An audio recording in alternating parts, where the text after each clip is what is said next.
Hello and welcome to The Big Show. This is Dim Lights and Stiff Drinks, the dive bars of Seattle. We're setting out to document those bars that have a seedy backstory and interesting history behind them. And if you hear some background noise right now, well, that's because we are recording live on location. That's how we do it. That is how we roll. In this podcast, we visit the places where bad decisions and future regrets are made, so you don't have to. Joining me as always is our producer, Bob Trombley. Bob, how are you doing tonight? Good, thanks, Brad. Good to see everybody. And of course, my two co-hosts, Lou and Jeremy. How are you two boys doing? We're doing good. And shout out to the house band. Yeah, Satan's Pilgrims, as always. I'm going with Jay Sneezy tonight. Jay Sneezy? You feeling your allergies flaring up, or what's going on? Good call, Brad. Nice. So, this is a special mini episode.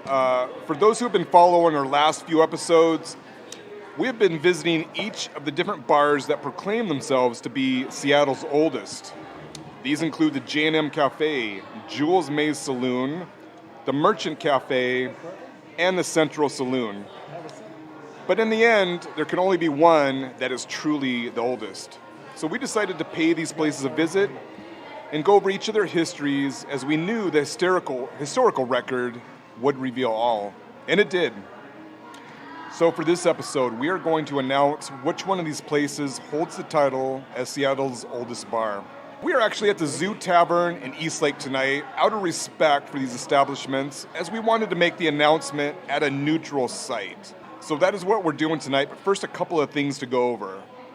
Number one, while we were recording these episodes, we learned that one of them had closed down recently, and that is the J&M Cafe. Right? Yeah, Mm-hmm. R.I.P. COVID casualty. Yep. yeah. Right? Well, so this is what I read in the paper. So it sounds like some fuckery was going on where Some whatery. some fuckery Oh. where the owners, they were involved in some kind of like major renovation of the place. And then they stopped paying the contractors that were working on there. I And realized they stopped didn't have paying- any money for such renovations. Well, and then they stopped paying their monthly lease, and then they stopped paying their workers. So, some shit started going down. And they did an exit stage left, if you will.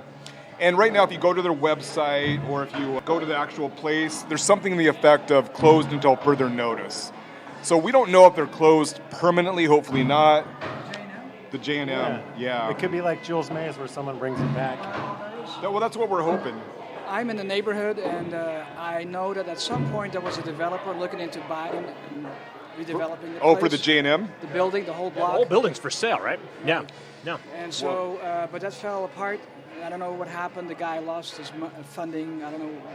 I don't know. This is what I hear. Okay.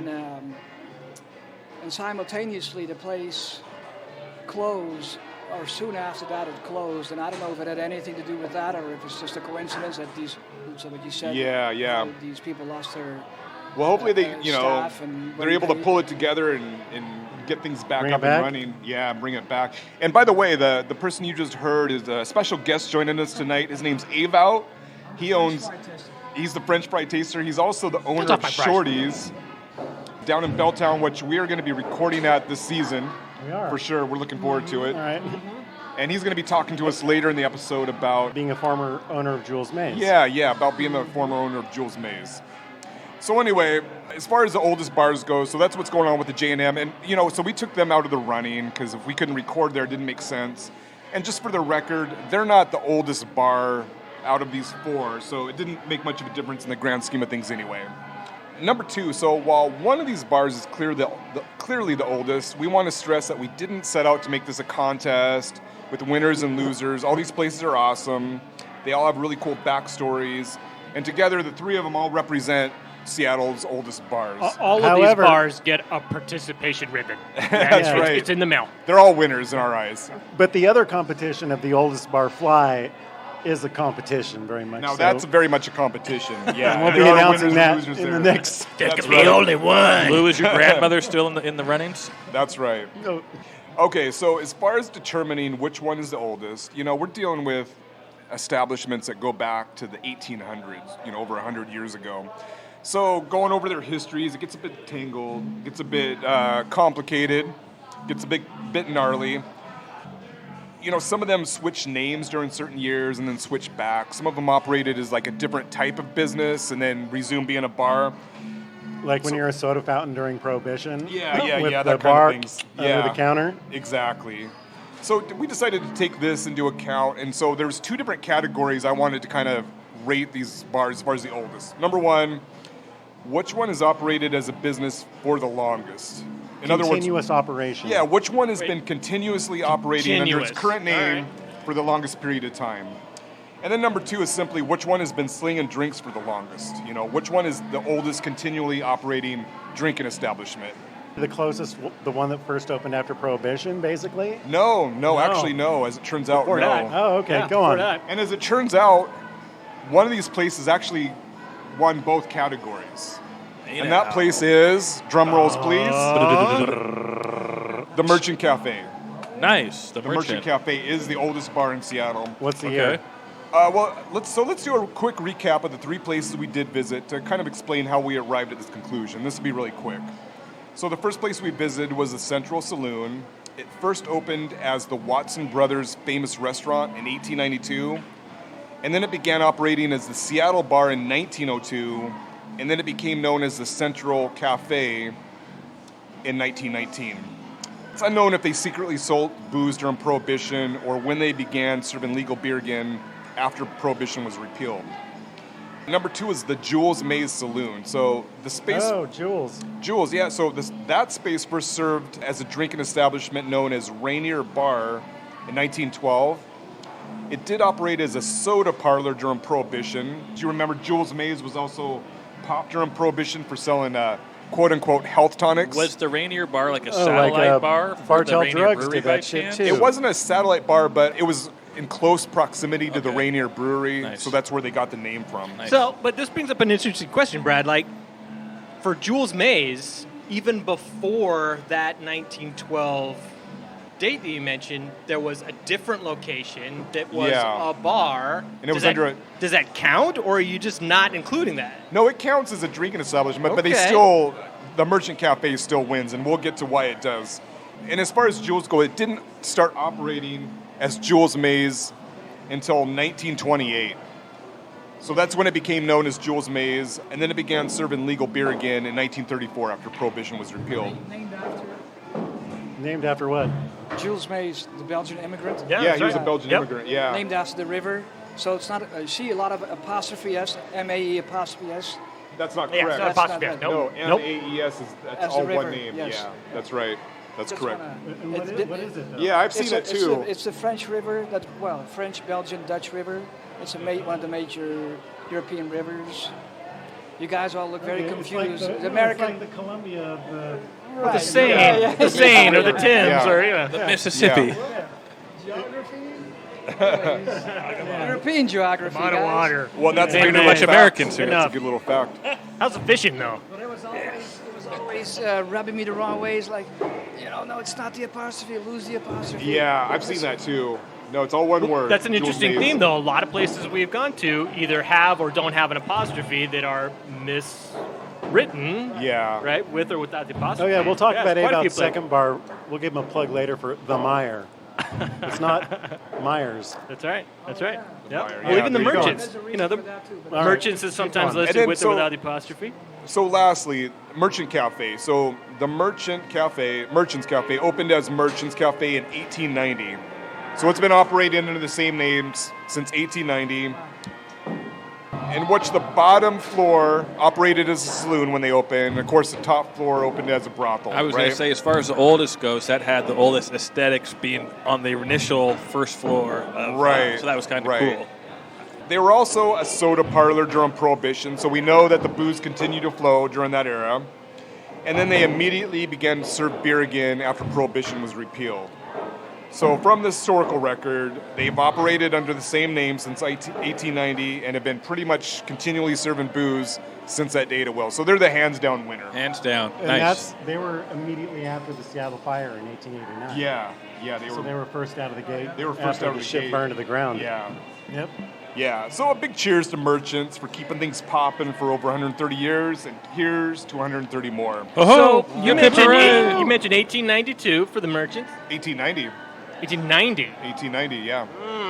Great Fire was 89, so Yeah, the Central Saloon opened as... 1890. The Central was that was in 1892, 1892, right? Yeah. and that was as a Yeah. restaurant. We don't Yeah. know if the restaurant served booze or not. Nobody really knows. Missed it by The barely a famous, year and some. Yeah, Some change. It's close. the famous restaurant. I don't know what the future holds for the merchants, since that whole block is bought by Unico, including where we are, Yeah, and that's all going to be redeveloped.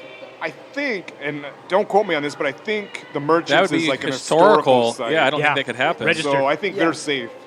But there's going to be construction. There's going to be Yeah. they're going to rip the walls up and the floors out and the roofs Yeah, off. And, that I don't know. I hope I- they don't like mess things up. yeah. Well, hopefully, like they have to don't keep mess the things up frame? because I would think they were, yeah, the cosmetics of it, but I don't know. I mean, we've seen it with the Wayne Apartments in Belltown that just burned up last week. It's marked historic, but without any, what was the term, restrictions, or Yeah, so they can put a plaque on the sidewalk and call it historic. I know there's ways they can get around it. I Yeah. mean, you went through that with Shorties, right? Right, yeah. Yeah, with all kinds of bullshit Yeah, that you had to yeah. put up with. And you guys had to end up moving Up the street, yeah. up the street. you got out while the getting was good. You know, we're going to stick around. Yeah, and we moved into an historic building, so we're going to be there. It's a Movie Row building. Nice. That's awesome. Be there. well, Good you'll at deal. least have a plaque on the sidewalk. Yeah. Yeah, I'm going to be very upset if I don't see a plaque on the sidewalk when that concrete glass building is up. You know. I Yeah. wanna see it. Anyways, Nice. Nice. let's not digress. Yeah, we'll talk about Shorties when we're at Shorties. You're going to but, convert Shorties to a laser tag parlor, but it'll have that plaque. It'll have that plaque on the sidewalk. Yeah. Huzar. I can't. Bouncy Castle / laser tag. That's right. That's where the Pinball. money's at. I have Yeah. one in the basement. And then, so speaking of these places, so it sounds like in the early 2000s, Jules Mays wasn't operating as Jules Mays. They were like a hardware store or something, right? There was a door store there, right? Well, just tell us how did you get involved in Jules? Yeah. My ex-wife, who actually started the pinball bar we're not going to talk about in Belltown. Yep. She had connections in Georgetown, and there's a certain fellow named John Bennett, yeah. correct? And I don't know if he already owned the property at the time or if he just purchased it.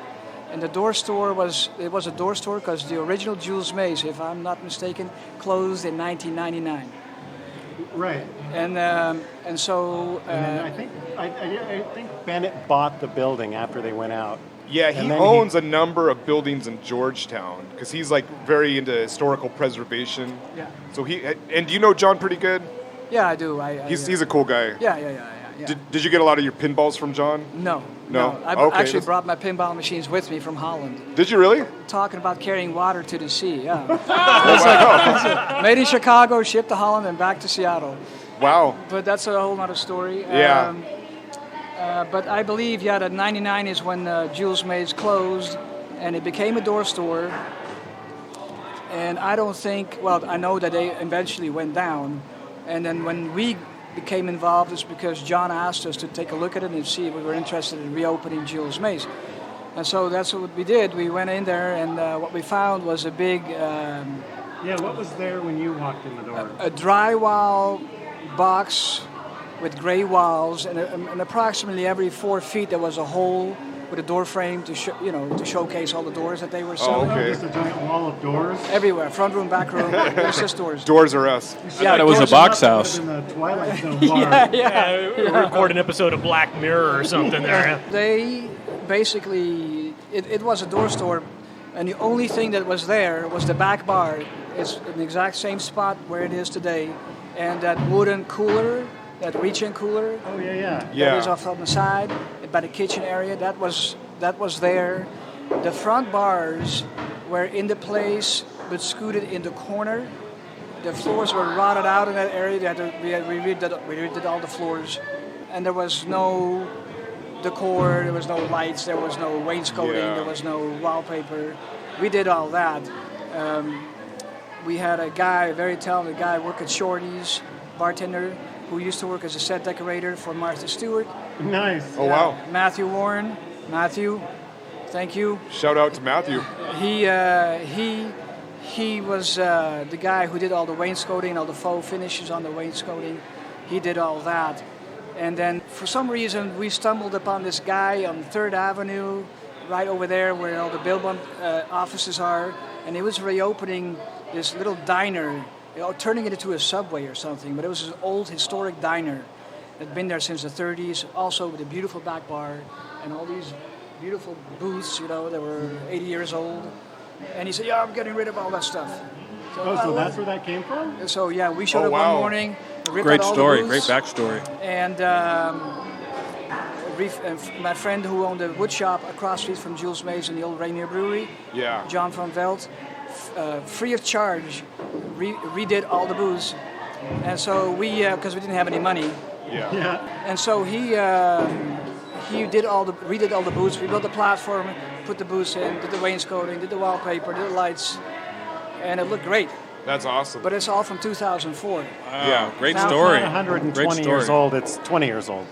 Well, the Yeah. building, And the it's current spaces, form. 18. And it's current form. Yeah. the furnishings is like 20 years But there's old. some but- shit that goes back to Yeah. 1890. Oh, Was yeah. any of that stuff there? Like, what about the phone booth? What about the piano? What about the black leather chair that looks like a king's throne? I was just there last night, and I figured I'd refresh my memory. Oh, good man. From what I remember, is that that big safe was there. Oh, It was yeah. a pain in the ass to move.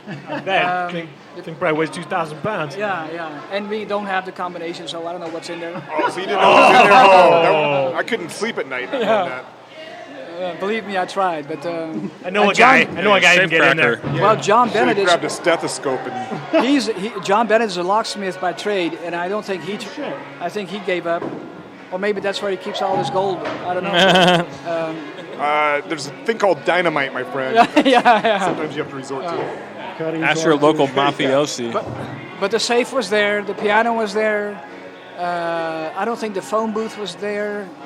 I kind of vague remember, but maybe it was there. I can't remember. There's some tchotchkes laying around, like a ceramic boy with a wagon or some shit. Yeah, some of the signs of the Like- walls. I think definitely, John's some little yeah, stuff. definitely I think a historic. lot of that stuff came yeah. from John because he's That's a all collector. his collector stuff. Yeah. Oh, okay. There was also a boatload of collectible trash under the floor. I mean, Under the floor? stubby bottles, Rainier stubby bottles. Oh, really? Oh, rotted wow. out written all over it. Yeah. cans, but some of that stuff was so. And I think we left all that stuff at the bar, and I don't know what happened to it, if it's still there or not. I was surprised when I walked in there last night to see that somebody, I don't know why, I don't know what they were thinking, they tore out all the booths.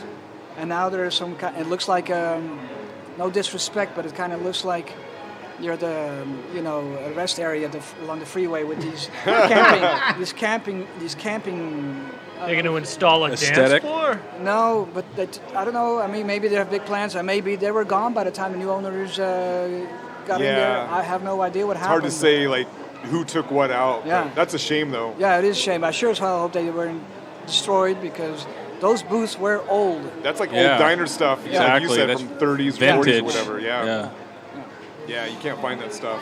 So yeah, but we spent a lot of time there, and it took about a year to build the whole place out. We started the front bar, and then we moved into the game room, and then we did the band room. We built a stage. Oh, yeah, there's a stage back there now. There is, yeah.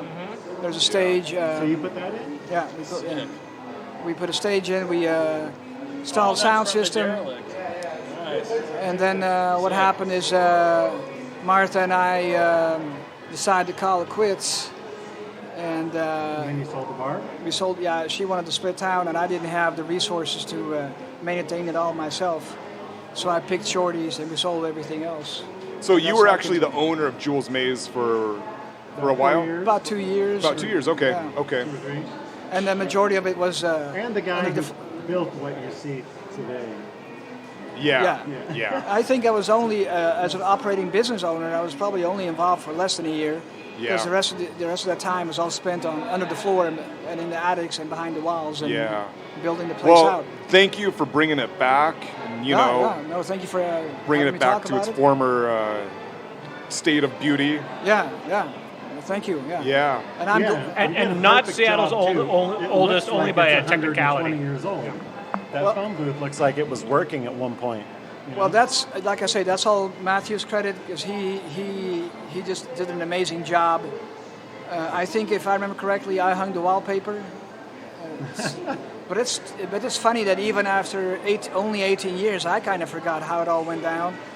And most people that go there now or been in Seattle for a substantial amount of time don't even know that it was a door store only 18 years ago, and it was not a bar for Adds to the mystique, adds to the history, adds to the patina. Yeah, and it is, and it does make it a survivalist kind of a story because no door Not only store- survivalist, but revivalist. Yes. Yeah. All sorts of ist and ivals. That's awesome. Well, what do you guys say we take a quick break? Maybe Satan's Pilgrims take us out for a second, get another round, and we'll come back for second half. All right, great. let's do round two. All Satan's right. take us out.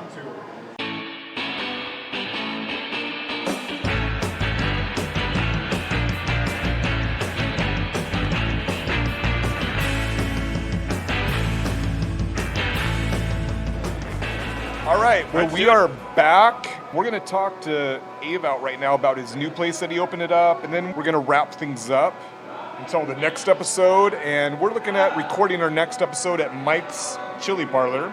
Celebrating So stay tuned for that. 100 years this year. Yeah, celebrating 100 years, so we're going to go join the festivities, yeah. Do you think it's going to be you think it's going to be as loud as it was last time?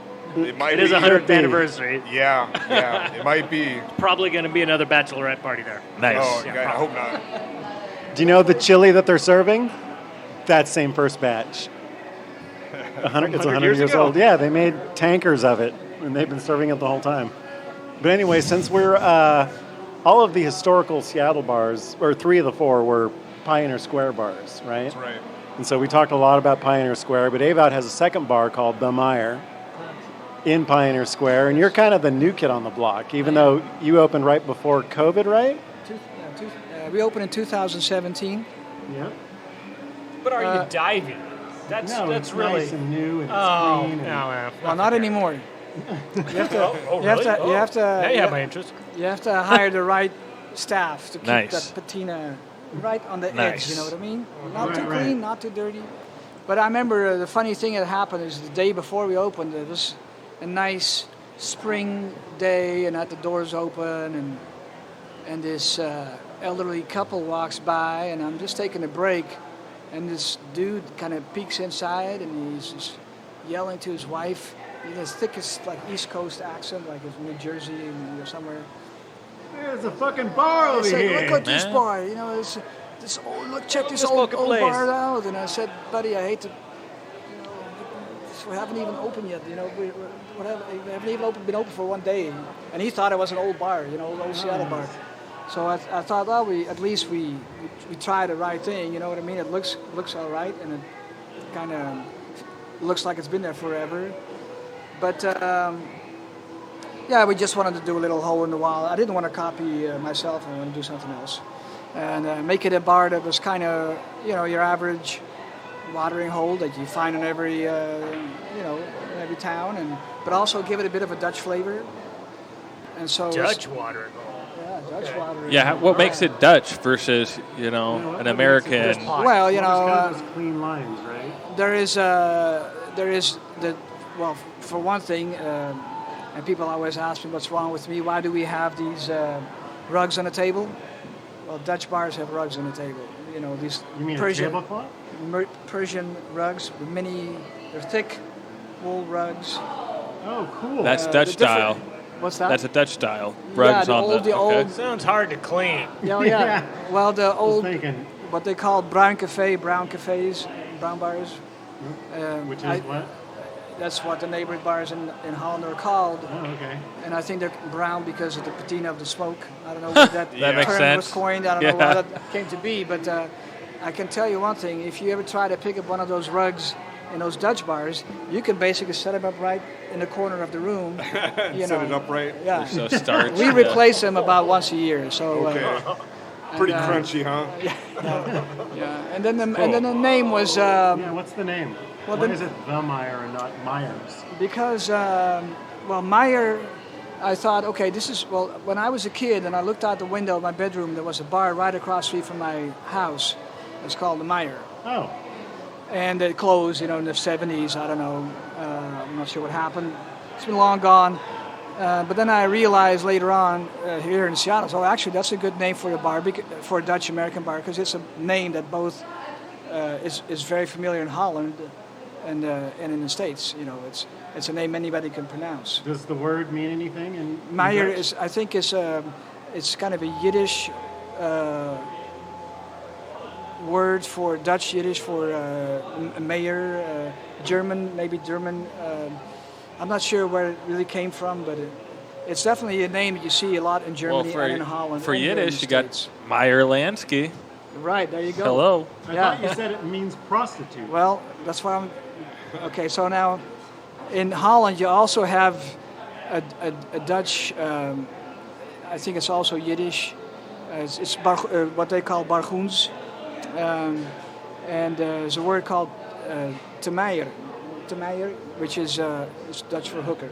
Oh, okay. So, It's a hooker bar. but I Okay. All right. but I found out that building was actually at one point a brothel. Every building in Pioneer Square. It's all Right. coming together Full now. circle, yeah. Right, Nice. and there was the Meyer brothers who were involved in either that building or the building next to us. No way. Wow, So cool. it all came full circle, and so Wow. then I thought I'd call it the Meyer. And then if you look at the hot dog menu on the wall, or illuminated sign, every now and then somebody will point out to me, "Hey, boss, the H fell off the Meyer Oh, hot so it dog." says Te Meyer? Yeah, the Meyer dog. But it's Your Whore lead dog. job. Yeah. That's awesome. That is cool. That is very But cool. that's how the name came to be, and but it's in there. It's just an easy name to Yeah. remember. Yeah, no, it's great. That's all it's really. Wait, with was I really some looking story for. behind it. Yeah, That's great awesome. story. Yeah, I like the background. All right, Brad, you ready to knock it on the head? Yeah, I think so. Until next time. But thanks for tuning into the special episode again. And shout out to the zoo for hosting Shout out to the us. zoo for hosting sure, one of our us. faves. Yes. And Also- shout out to Merchants Cafe for being Seattle's oldest bar. I'm also going to give a shout And out our neighbor. to Patrick's Fly Shop down here in Eastlake. I popped in there if you ever need any of your fly fishing needs.